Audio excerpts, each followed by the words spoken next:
Welcome back to Lunch Break here at WSJ Live. I'm Simon Constable.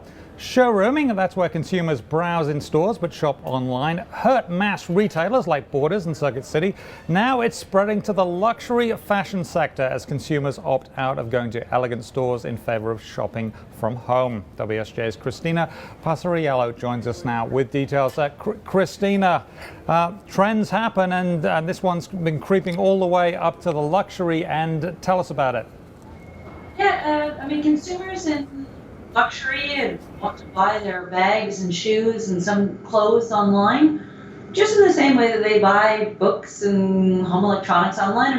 In many cases, it's the same consumer, but they haven't been able to quite as readily. A lot of luxury sites, a lot of luxury brands don't have their own websites, so they've been turning to sort of third-party retailers.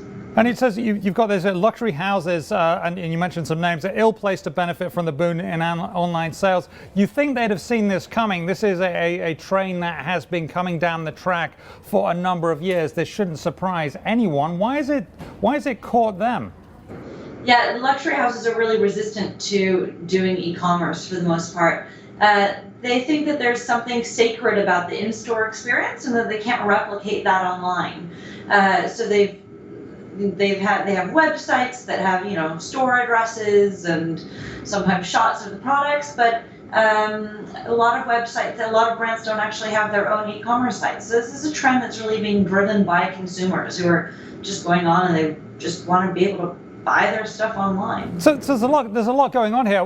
The one time the fashion houses can be very innovative with their designs, with their use of materials, with developing new looks, and they do that very, very well, particularly at the high end.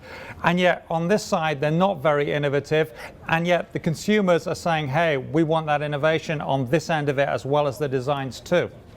Yeah, the luxury brands see the internet as a tool for the masses, which is the opposite of how they see themselves, and they feel like it's difficult to really connect with consumers and to have a one-on-one kind of relationship, to have that kind of the relationship that you would have with a salesperson in a luxury store. They feel like they can't replicate that online. But consumers, they'll still go to the stores and they might check out stuff on the stores, but they think about an object and then they decide they want to buy it online later.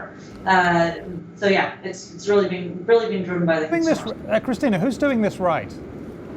The department stores in the U.S., Neiman Marcus, for instance, is getting a lot of sales from luxury. I think that some of the department stores in the U.S. get about 25% of their sales from their e-commerce sites. So what Neiman Marcus does, which is what a lot of the luxury brands could eventually aspire to doing, is to have a click and collect service. So you click online, you buy something online, and then you decide, instead of having it shipped to you, you decide to go pick it up at a Neiman Marcus store. It's ready like 2 hours later, and you can pick it up at a store near you. So in that way, you're getting the convenience of shopping online, but you still actually get an in-store experience because you get the salesperson at the end who recognizes you and gives you. Okay, great stuff. Very interesting. Christina Passariello, we appreciate your time.